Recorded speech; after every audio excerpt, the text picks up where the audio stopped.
பெண்கள் மட்டும் படிக்காமல் இருந்திருந்தா அப்படியே இருப்பாங்க. ஒன்று சொல்கிறேன் கேளுங்க. பெரிய புராணத்தில் காரைக்கால் அம்மையார் வயசுக்கு வந்துட்டாங்கங்கிறத சொல்கிறார் சேக்கிழார். அதுக்கு என்ன வார்த்தை சொல்கிறார் தெரியுமா? இல் இகவா பருவம் அடைந்தாருங்கிறார். அப்படின்னா என்ன அர்த்தம்? வீட்டை விட்டு வெளியிலே போகாத பருவத்தை அடைந்தார். எது?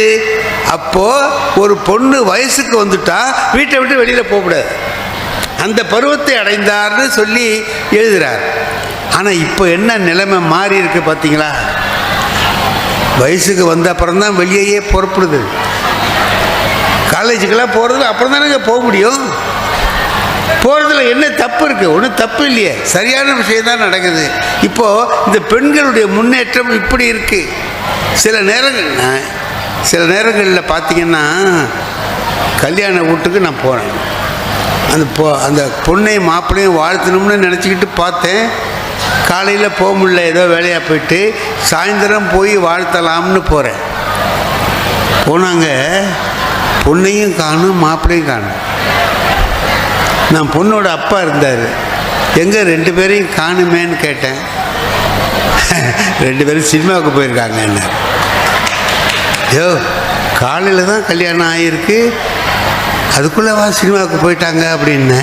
அதுக்கு பொண்ணோட அப்பா சொன்னார், இல்லை சார் காலையிலேயே போகிறேன்னு தான் சொன்னாங்க, நான் தான் ஒரு மத்தியானத்துக்கு மேலேயாவது போகடாப்பா, இப்போவே போயிடாதீங்கன்னு சொன்னேன், இப்போ போயிருக்குவா அப்படின்னு. இதை நான் கேட்டுட்டு பரவாயில்ல. அந்த காலத்துலலாம் சாயந்தரம் ஆனால் 2 பேரையும் கோயிலுக்கெல்லாம் அழைச்சிட்டு போவாங்க, வருவாங்க, இதெல்லாம் நடக்கும். இந்த பிள்ளைங்க 2 பேரும் சினிமாவுக்கு போயிட்டுருவா. அதில் என்ன தப்பு? அவங்க 2 பேரும் சந்தோஷமாக போகட்டும்னு நான் நினச்சிக்கிட்டு இருந்தேன். என் பக்கத்தில் ஒரு வயசான அம்மா நின்று, அதுக்கு ஒரு 80 வயசாவது இருக்கும். அந்த பாட்டி என்ன பண்ணிச்சு? அட ஆண்டவனே. நான் கேட்டேன், ஏம்மா நீ ஆண்டவனை கூப்பிட்ற? சின்னஞ்சிரிச்சுகள் அது ஜாலியாக போகுது, உனக்கு என்ன வந்துச்சு? என்ன அதுக்கு சொல்லுது, தம்பி என்னய்யா நீ பேசுகிற? காலையில் தான் கல்யாணம் ஆகுமா, மத்தியானமேவா சினிமாவுக்கு போவாங்க அப்படின்னுச்சு. போனால் என்ன அப்படின்னா, அப்படி போயா எங்களுக்கெல்லாம் கல்யாணம் ஆன போது, அதுக்கு எப்போ கல்யாணம் ஆகியிருக்கும்?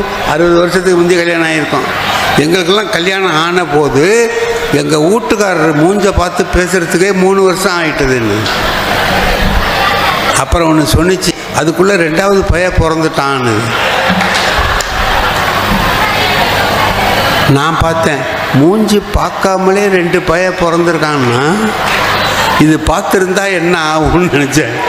பக்கத்தில் உள்ளவர் சொன்னார், ஒன்றும் ஆயிருக்காதுன்னார். ஏன்ன முக அமைப்பு அப்படின்ட்டார்.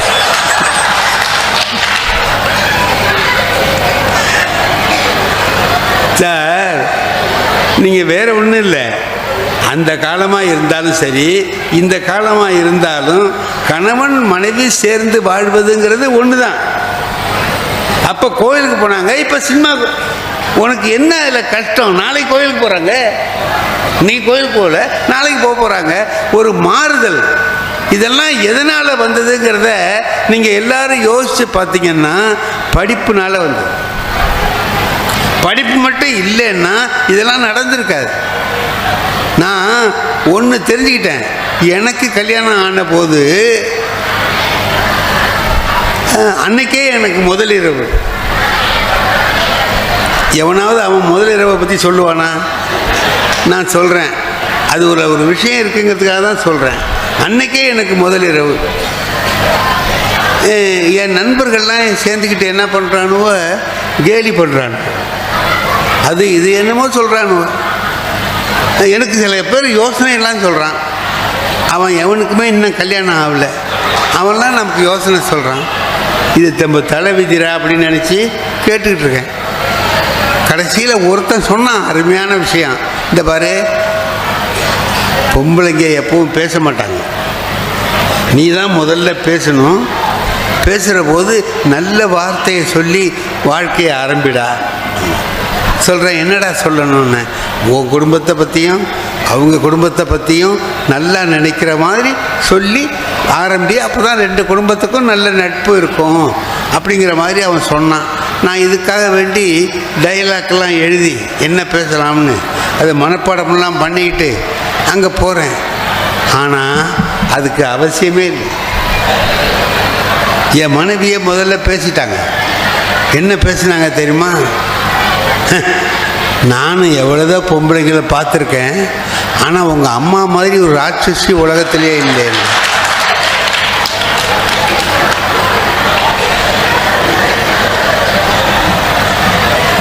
சார், எனக்கு எப்படி இருக்கும்னு நினச்சி பாருங்கள் நீங்கள். இன்னைக்கு தான் அந்த பொண்ணு வந்திருக்கு. நான் 25 வருஷமாக எங்கள் அம்மாவை பார்த்துட்ருக்கேன். என்கிட்ட வந்து உலகத்திலேயே ராட்சசி உங்கள் அம்மா மாதிரி வேறு யாரும் இல்லைன்னு சொன்னால் எனக்கு எப்படி இருக்கும்? அத்தனை வருமா இல்லையா? நம்ம வேகம் வருது. நம்ம அம்மாவை பற்றி இவ இப்படிலாம் சொல்கிறா, இன்றைக்கி வந்தவ ஒரே அரைஞ்சு வெளியில் வரட்டு விடுவோமா அப்படின்னு நினச்சேன். அப்புறம் அறிவு சொல்லிச்சு, வந்த வேலையை பாருடா, அடித்து விரட்டுறதுக்காக வந்தேன் பட. நான் பார்த்தேன், ரைட், நீ சொல்கிறது கரெக்டு தான்ட்டேன். நானும் பார்த்துக்கிட்டு தான் இருக்கேன், நீ சொல்கிறது கரெக்டு தாங்க. சரி, காலையில் எங்கள் அம்மாவை பார்த்தேன். அம்மா, உன்னை பற்றி என் பொண்டாட்டி இப்படி சொன்னா அம்மான்னு, ராட்சசின்னு சொல்கிறா அம்மான்னு. அதுக்கு எங்கள் அம்மா வருத்தப்படணும் அல்லது கோவப்படணும்ல? அது கிடக்குது, நீ என்ன பண்ணேன்னாங்க. நான் அனுசரித்து போயிட்டம்மான்னு. அதாண்டா சரி, உங்கள் அப்பார்கிட்ட நான் சொன்னதை விட அப்போ ஒன்றும் அதிகமாக சொல்லலைன்னு.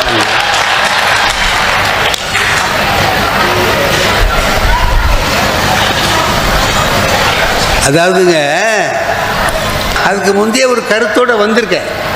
மாமியான்னா கொடுமையாக தான் இருப்பாங்க, இல்லை மாமியான்னா கொடுமையாக தான் இருப்பாங்க, அதுக்கு தகுந்த மாதிரி நம்ம நடந்துக்கணுங்கிற நினைப்போடே வந்திருக்கேன். அது என்ன ஆச்சுன்னு கேட்குறீங்களா? ஒரு 4-5 வருஷத்துக்குள்ளே மாறி போய் எங்கள் அம்மாவும் என் மனைவியும் நண்பர்கள் மாதிரி பழக ஆரம்பித்தாங்க. எப்படி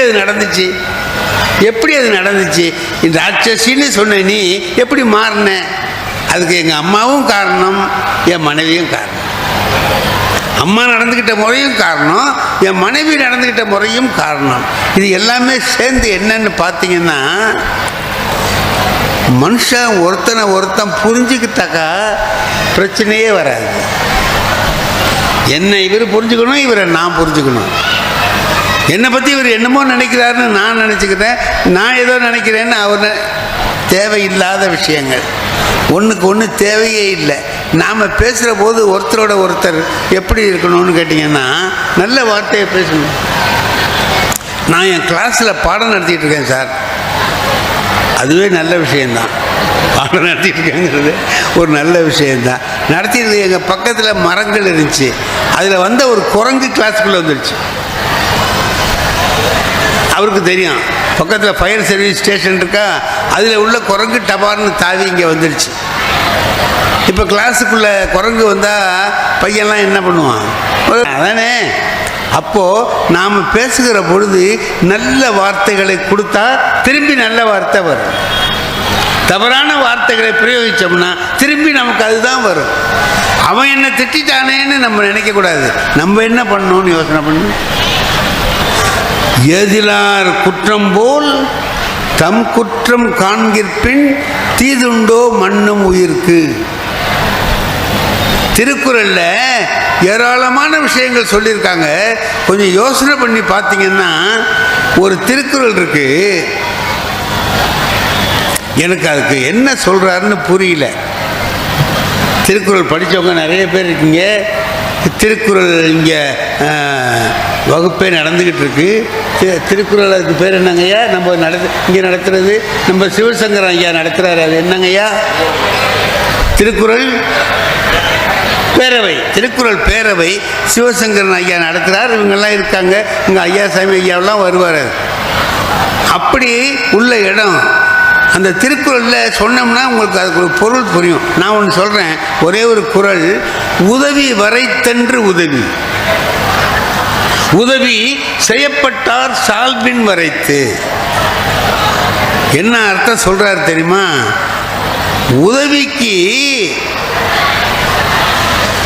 நாம வைக்கிற மதிப்பு இல்லை. உதவி இந்த இருக்குல்ல, இது என்னுடைய ஃபோன், இது எவ்வளவு? 10,000 ரூபா. திருவள்ளுவர் சொல்றார் 10,000 ரூபான்னு நினைக்காதடா, அதோட மதிப்பு கூடும் அல்லது குறையும்.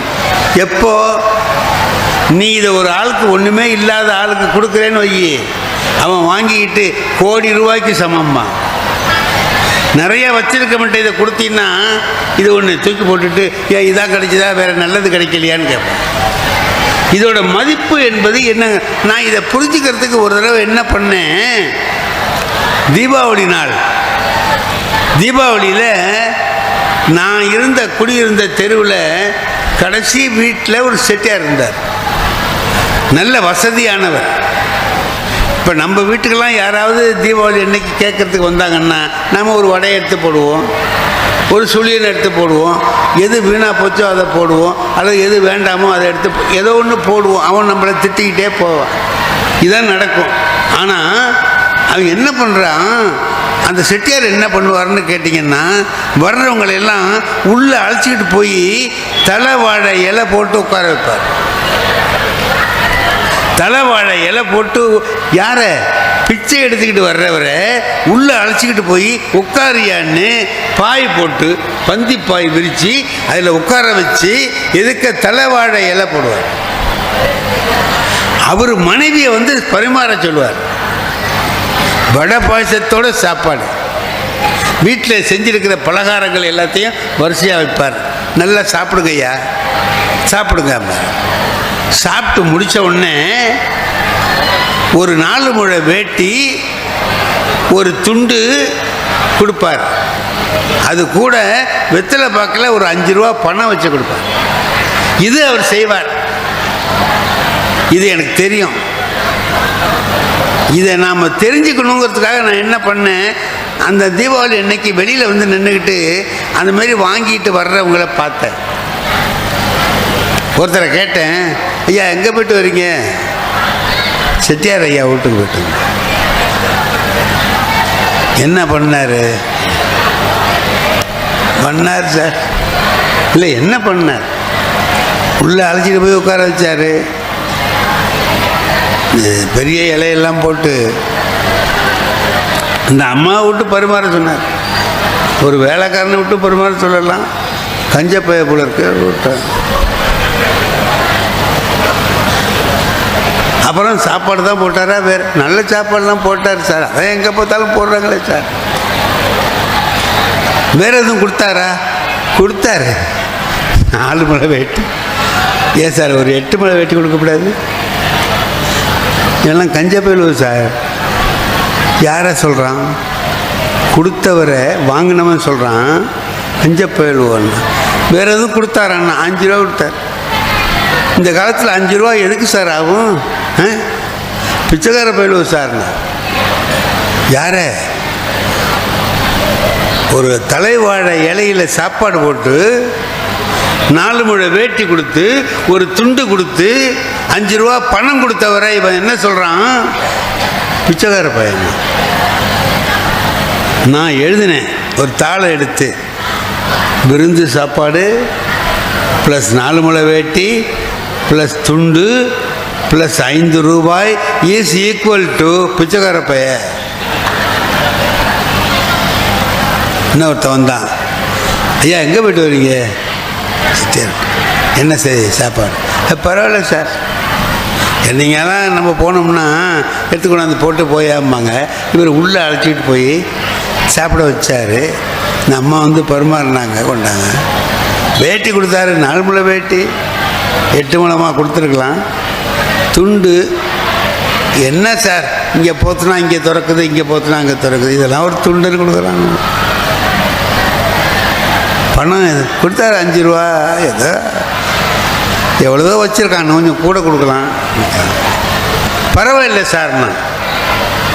நான் எழுதினேன் சாப்பாடு 4 முழ வேட்டி துண்டு 5 ரூபாய் இஸ் ஈக்குவல் டு பரவாயில்லை.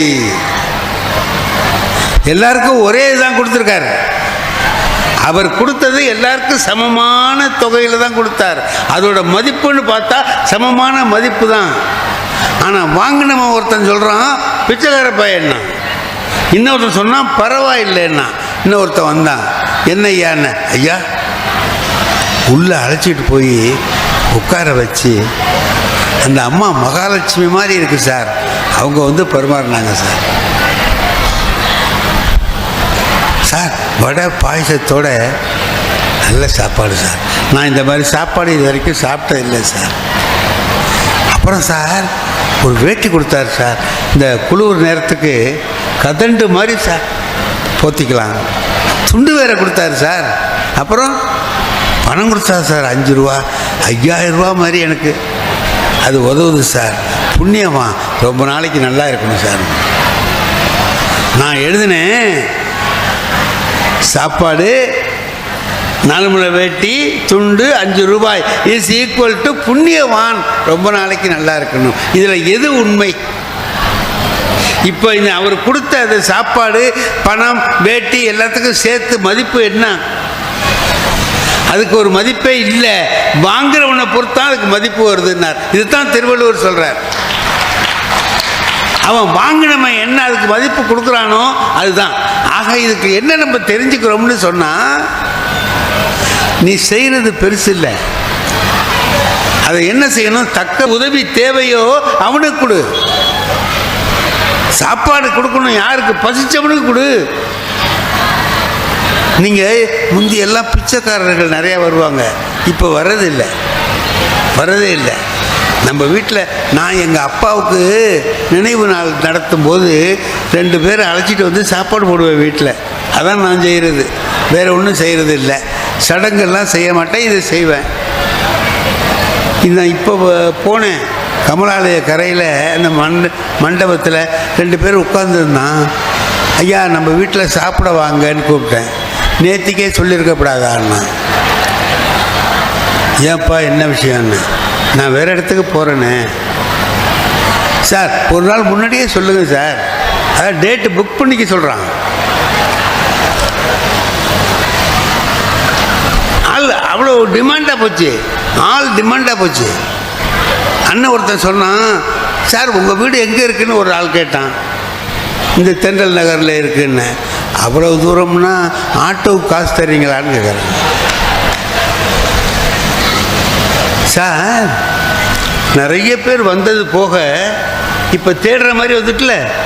கலைஞர் என்ன பண்ணார், பிச்சைக்காரர், நான் ஒரு படத்தில் பார்த்தேன் சார், இப்போ ஒரு ஃபோட்டோ போட்டிருக்கான். ஒரு முதலமைச்சர் என்ன பண்ணுறாரு, பிச்சை எடுக்கிறவங்களுக்குலாம் காசு போடுறாரு. அதுமாரி படம் நீங்கள்லாம் கூட பார்த்துருப்பீங்க. அங்கெல்லாம் நிறைய பேர் பிச்சை எடுக்கிறானா, அதுக்காக எல்லோரும் காசு போடுறார். கலைஞர் என்ன பண்ணார், அவனை பிச்சை எடுக்க விடாமல் பண்ணணும், என்ன பண்ணலாம்னு பார்த்தார். பிச்சைக்காரர் நல்வாழ்வு நிலையங்களை உண்டார். இன்றைக்கி அங்கே போனால் பெரிய நோய் உள்ளவர்களுக்கெல்லாம் அங்கே வைத்தியம் எல்லாம் செய்கிறாங்க. இதுக்கு மேலேயும் 2 பேர் வர்றான்னா அவன் வேறு ஏதோ செலவுக்காக வர்றான்.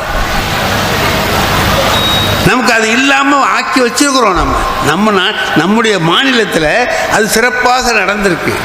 இப்போது பிச்சைக்காரர்கள் வாங்குறத பொறுத்து சொல்கிறார் திருவள்ளுவர், நீ கொடுக்குற போது பார்த்து கொடுப்பா, எவனுக்கு தேவையோ அவனுக்கு கொடு. இன்னொரு குறளை நான் ரொம்ப தெரிஞ்சுக்கிட்ட விஷயம், நான் நாகூரில் பிறந்து வளர்ந்தவன். நாகூரில் கடற்கரை இருக்குது. அந்த கடற்கரையில் போய் உட்கார்ந்தோம்னா பொழுது போகிறதே தெரியாது. அன்னைக்கு நல்ல முழு நிலவு வருது, நல்ல காற்று, ஜம்முன்னு உட்காந்துருக்கேன். அப்படி உட்காந்துருக்கிற போது ஒருத்தருமே இல்லை, எல்லோரும் போயிட்டாங்க, நான் மட்டும் உட்காந்துருக்கேன். இங்கேருந்து போகிறதுன்னா வழி கூட தெரியாதடான்னு நினச்சிக்கிட்டு என்னடா இப்படி இருக்கேன்னு பார்க்குறேன். யாரோ ஒருத்தர் பிறண்டு வர்ற மாதிரி இருக்கு. கீழே படுத்துக்கிட்டு புரண்டு வர்ற மாதிரி இருந்துச்சு. என் கிட்ட வந்த உடனே அந்த ஆள் எழுந்துச்சி உட்கார்ந்தார். ஒரு ஆள் தான், அவர் உடம்பு பூரா நோய், தொழுநோய், நாற்றம் தாங்கலை. என்னடா இந்த மாதிரி இருக்காரு அப்படின்னு எனக்கு ரொம்ப அசிங்கமாக இருந்துச்சு. அந்த ஆள் சொன்னார், ஒரு ரூபா பணம் கொடுங்கன்னார். நான் உள்ளூர்காரன், கையில் பணம் எடுத்துகிட்டு போகல, செலவு என்ன இருக்குன்ட்டு நான் போயிட்டேன். இல்லையான்னு, வெள்ளை செல்லையாக இருக்க, ₹1 கூட இல்லையான்னு கேட்டேன். இல்லையா நான் எடுத்துகிட்டு வரலையான்னு, வெக்கமாக இல்லையான்னா. என்னடா இது, பிச்சை கேட்குறவன் வெக்கமாக இல்லையான்னு நம்மளை கேட்குறான். ₹1 கூட இல்லாமல் வெளியில் வந்தியேன்னு உனக்கு வெக்கமாக இல்லையான்னா. வெக்கமாக தான் இருக்குது, என்ன பண்ணுறது அப்படின்னு. அப்புறம் எனக்கு கோபம் வந்துட்டு, என்னடா இந்த ஆள் வாங்குறவன் இவ்வளவு மோசமாக பேசுகிறானே அப்படின்னு நினச்சிக்கிட்டு, ஏயா உனக்கு யாராவது துணை செய்யறதுக்கு இருக்காங்களா? இல்லை. நீ யாருக்காவது கொடுத்து உதவி செய்கிறியா? கிடையாது. நீ உடம்புல நோய் இருக்குது, இவ்வளவு மோசமான நோய் இருக்குது, இதோடு வாழணும்னு ஆசைப்படுறிய, எய்த்தாப்புல தான் கடல் இருக்குல்ல, புது சாவேன்னு நான் சொல்லக்கூடாது. அவன் சொன்னாங்கிற கோபத்தில் நான் சொல்லிட்டேன் புது சாவேன். அதுக்கு அவன் என்ன பதில் சொன்னான் தெரியுமா? ஏன் நீ சாவேன்னு. ஏன் நீ இதை கேட்டவுடனே எனக்கு மனசுக்கு வருத்தமாக இருந்தது. என்னடா அவனுக்கு ஒருத்தரும் ஆள் இல்லை, அவனால் யாரும் வாழலை, அதனால் நம்ம சொன்னோம். நாம் ஒரு குடும்பத்தை காப்பாற்றிட்டு இருக்கோம், ஒரு குடும்பம் நம்மளை காப்பாற்றுது. அப்படி இருக்கிறவனை நம்மளையும் சாவ சொல்கிறானே அவன் அப்படின்னு கோபம் இருந்தது. ஏஞ்சி நான் வந்துட்டேன். வீட்டுக்கு வந்தவுடனே அதே யோசனையாக இருக்கு. ஏன்னா நம்மளை சாவ நீ உழுந்து சாவேன்னு சொன்னானே அப்படின்ட்டு வந்து திருக்குறளை பார்த்தா திருவள்ளுவர் அதே தான் சொல்கிறார். அந்த பிச்சை எடுக்கிற ஆள் என்ன சொன்னானோ அதை திருவள்ளுவர் சொல்கிறார். சாதலின் இன்னாதது இல்லை.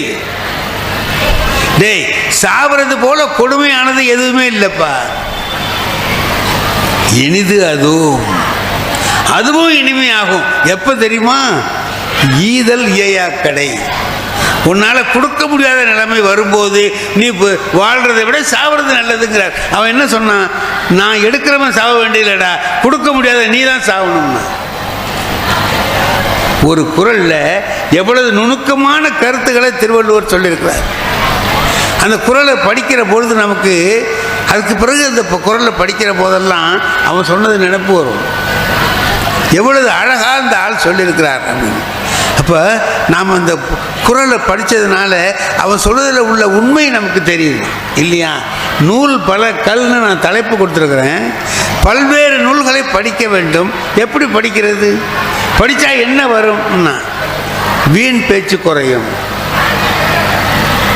பயனில சொல்லாமை, பயனற்ற வார்த்தைகளை பேசாதே, தேவையான வார்த்தையை மட்டும் பேசு, தேவையற்ற வார்த்தைகளை பேசாதேங்கிறார். நாம் எவ்வளவு பேசிகிட்டு இருக்கோம். இந்த வேளாங்கண்ணி இருக்குல்லங்க கோயில், அதுக்கு நான் யாராவது வந்தால் அழைச்சிட்டு போவேன். நண்பர்கள் வந்தாங்கன்னா பார்க்கணும்பாங்க. நாகூர் தர்கா, வேளாங்கண்ணியெல்லாம் அழைச்சிட்டு போவோம். வேளாங்கண்ணியில் எனக்கு ஒரு பாதிரியார் ஒரு பழக்கம். அங்கே நிறைய பாதிரியார் இருக்காங்க. ஒரு பாதிரியார் அவர் என்கிட்ட கொஞ்சம் ஜாலியாக பேசுவார். சமயத்தில் டீ எல்லாம் குடிக்கலாம் வாங்கம்பார். போய் டீ குடிச்சிட்டு வருவோம். ஒரு நாள் நான் போன போது அவர் சொன்னார், வேளாங்கண்ணிக்கு பக்கத்தில் பறவைன்னு ஒரு ஊர் இருக்குது.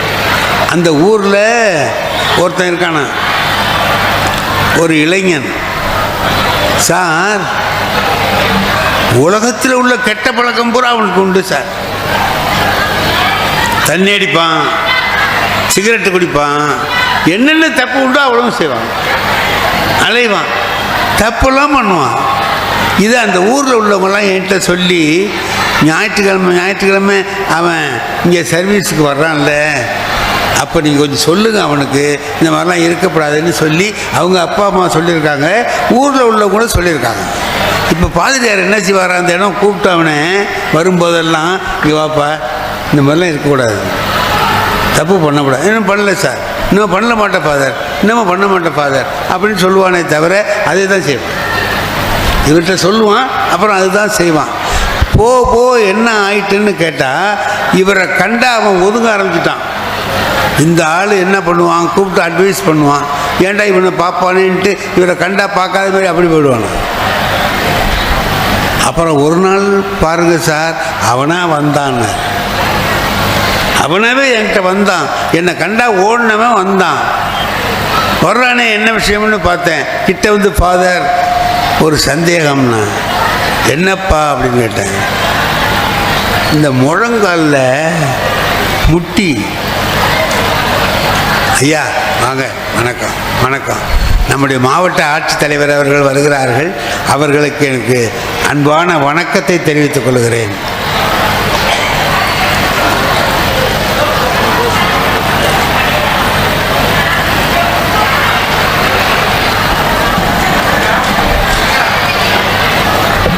வாங்க வாங்க வாங்க சார், வாங்க சார். உங்கள் பேச்சை கேட்கணுங்க. ரொம்ப மகிழ்ச்சியா.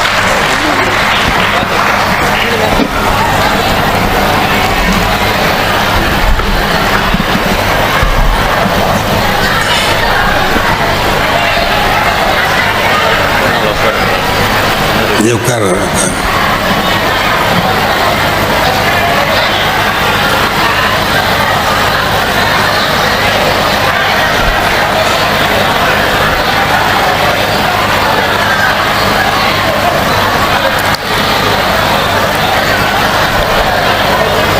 அன்புடைய பெரியோர்களே, நம்முடைய ஆட்சித்தலைவர் அவர்கள் வருகை தந்திருக்கிறார்கள். எல்லோரும் அமைதியாக அமர்ந்திருந்து பேச்சை கேட்கும்படியாக பணிவோடு கேட்டுக்கொள்கிறேன். அந்த அவன் வந்தான், கேட்குறான் பாதிரியார்கிட்ட, இந்த முழங்காலில் முட்டியில் வலி வருதே, அது எதனால் வருதுன்னு இவர் தெரிஞ்சுக்கிட்டார். இந்த பயலுக்கு இவன் பண்ண அநியாயத்துக்கு முட்டி வலி வந்துட்டு போல இருக்கு அப்படின்னு நினச்சிக்கிட்டு,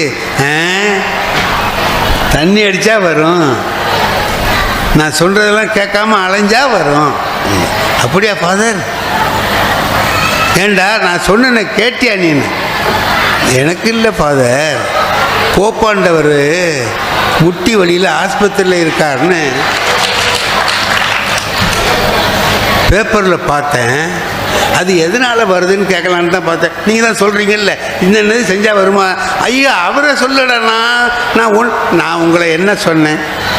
முட்டி வலி ஏன் வருதுன்னு கேட்டேன். எனக்கு வந்திருக்கு நான் சொன்னேன். நீங்களாவே எனக்குன்னு நினச்சிக்கிட்டு இப்போது என்னன்னு கேளுங்க. வேறு ஒன்று நம்மளாவே ஒன்று நினச்சிக்கிட்டாக்கா அப்படி தான் வரும்னா. திருவள்ளுவர் சொன்னதுலேயே ரொம்ப முக்கியமான ஒரு திருக்குறள்னு சொன்னான். ஒரே ஒரு குறளில் எல்லாமே அடங்குற மாதிரி ஒன்று சொல்லு அப்படின்னு கேட்டால் நான் சொல்லுவேன், மனத்துக்கண் மாசு இல்லைனாதல் அனைத்து அரண், ஆகுல நீர பிற. எதுடா தர்மம்? எது தர்மம்? கோயிலுக்கு 1000 ரூபா கொடுத்தா தர்மமா? படிக்கிற பிள்ளைக்கு கட்டினா அது அப்படின்னா இல்லை. மனதில் குற்றம் இல்லாமல் இருந்தால் எதை வேணாலும் செய். நீ எதை செய்தாலும் மனதில் குற்றம் இல்லாமல் செய்தின்னா அதுக்கு பேர் அறம். மனத்துக்கண் மாசு இல்லைன்னு ஆதல் அனைத்து அறம். ராமகிருஷ்ண பரமஹம்சர் ஒரு அழகான கதை சொல்கிறார். நமக்கு இந்த குறளுக்கு விளக்கம் போல் அது இருக்கும். ஒரு சாமியார், அவன் சிஷ்யன், 2 பேரும் வேற ஒரு ஊருக்கு போகிறான். போகும்போது ஒரு நடுப்பில் ஆறு வந்துட்டு, ஆற்றுல இறங்கி அக்கறைக்கு போகணும். பெரிய சாமி போய் இறங்குது, சின்ன சாமி பின்னால் இந்த இதெல்லாம் தண்டம்லாம் எடுத்துக்கிட்டு வருது. இப்போ ஒரு பெண், அழகான பெண் வர்ற, வந்து அந்த பெரிய சாமிகிட்ட போய், சாமி எனக்கு ஒரு உதவி செய்யணும்னு கேட்டேன். என்ன? அக்கறையில் எங்கள் அம்மா வீடு இருக்குது, அம்மாவுக்கு ரொம்ப உடம்பு சரியில்லைன்னு ஒரு செய்தி வந்துச்சு, அவங்கள பார்க்க போகணும். ஆற்றுல தண்ணி நிறைய போகுது, எனக்கு நீச்சல் தெரியாது, என்னை கொஞ்சம் கொண்டு போய் அக்கறையில் விட்டுடுறீங்களா? இதுக்கு என்னங்க சொல்லலாம்? இதுக்கு என்ன சொல்லலாம்? சாமி என்ன பண்ணிச்சு? கோவம் வந்துட்டு, நான் யாருன்னு தெரியுமா உனக்கு? சாமியார், முற்றும் துறந்தவன், என்னை வந்து ஒரு பெண்ணை தொட்டு தூக்கிட்டு போய் அந்தாண்ட கொண்டு விடுன்னு சொல்றியே, அறிவில்லை உனக்கு? நாயே போ அந்தாண்ட திட்டி விட்டார். அவ பார்த்தா முடிஞ்சால் அழைச்சிட்டு போய் இல்லை விட்டுட்டு போய் ஏன் கத்துற அப்படின்ட்டு சின்ன சாமிகிட்ட வந்தா. சாமின்னா என்னன்னு, என்னையாவது கொஞ்சம் உதவுங்க ஐயா அப்படின்னா. நீ அதனால் பரவாயில்ல பாமா நான் அழைச்சிட்டு போகிறேன்ட்டு இவன் அழைச்சிட்டு போகிறான். பெரிய சாமி முன்னால் போகுது, சின்ன சாமி பின்னால் போகுது. இவளை கையை பிடிச்சி அழைச்சிட்டு போகுது. நடுப்புற தண்ணி ஜாஸ்தியாக போச்சு, நனைஞ்சு போயிட்டா. கழுத்து வரைக்கும் தண்ணி வந்துட்டு தூக்கி தோளில் போட்டுக்கிட்டான். நனைஞ்ச உடம்போடு தூக்கி தோளில் போட்டான். இப்போ பெரிய சாமி திரும்பி பார்த்துச்சு. இந்த பையன் என்ன பண்ணிட்டு வர்றான், நாம மாட்டேன்னு சொன்னோம், இந்த பையன் அவளை தொட்டு தண்ணியோட சேர்த்து தூக்கி போட்டு வரானே, அயோக்கிய பையன், இவெல்லாம் ஒரு சாமியாரா அப்படின்ட்டான். உடனே என்ன பண்ணான், திட்ட ஆரம்பித்தான். ஏண்டா நாயே, நீ எல்லாம் ஏண்டா சாமியாரானே, பெண்ணை தொட்டு தூக்கி போட்டு வர அறிவில்லை உனக்கு, நாயே அப்படியாக்க இப்படியாக்கன்னு திட்டுறான்.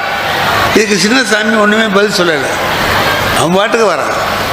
இன்னும் கொஞ்சம் தூரம் போனான், மறுபடியும் திரும்பி பார்த்தான். திரும்பி பார்க்க அவனுக்கு ஆத்திரமாக இருக்கு. ஏன்னா அவன் மாட்டேன்னு விட்டான், இவன் அதை செஞ்சிட்டான். இப்போ அவன் நினைக்கிற நம்மளே இதை செஞ்சுருக்கலாமோ, இந்த பையன் இந்த மாதிரி பண்ணிட்டானேன்னு விட்டு நினைக்கிறான்.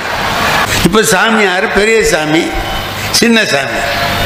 பெரிய சாமி மாட்டேன், தொடமாட்டேன், பொம்பளையே தொடமாட்டேன், நான் சாமின்னு.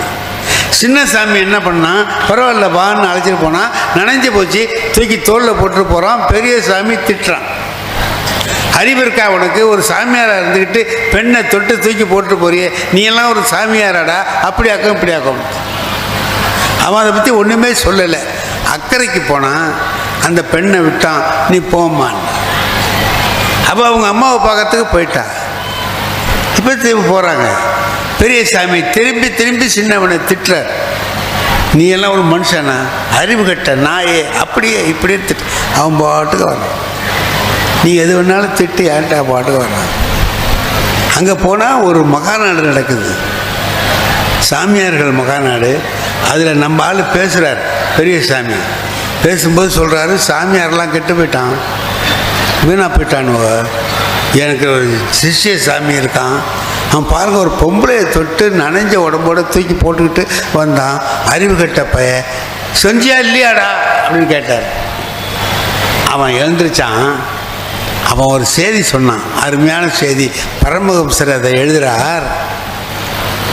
சாமி, நான் அவளை அங்கேயே விட்டுட்டு வந்துட்டேன், நீங்கள் விடவே மாட்டேங்கிறீங்களே. நான் அவளை அங்கேயே விட்டுட்டேன், நீங்கள் விடவே இல்லையே. நான் அவளை தொட்டேன், தூக்கிட்டு வந்தேன், விட்டேன், அவள் போயிட்டா, நான் வந்துட்டேன், பிரச்சனையே இல்லை. ஆனால் நீங்கள் தொடலை, ஒன்றுமே பண்ணல, ஆனால் அவள் நினைப்பாவே இருக்கீங்க. இது ரெண்டு பேரில் யார் மனத்துக்கண் மாசு இளநாதல்? யாரியா, நீயா நானா? நான் ஒரு மனதில் கலங்கமும் இல்லாமல் அவளை தொட்டேன், தூக்கிட்டு வந்தேன், யாரோ ஒருத்தருக்கு செய்கிற உதவின்னு நினச்சி செஞ்சேன். நீ ஒன்றுமே செய்யலை, ஆனால் அவளே நினச்சிக்கிட்டு இருக்க. திருவள்ளுவர் சொன்னார், மனத்துக்கண் மாசு இளநாதல் அனைத்து அரண், ஆகுல நீர பிற, மற்றதெல்லாம் ஆரவாரம்ப்பா. மனதில் குற்றம் இல்லாமல் நீ எதை செய்தாலும் அது சரியாக வரும் அப்படின்னா.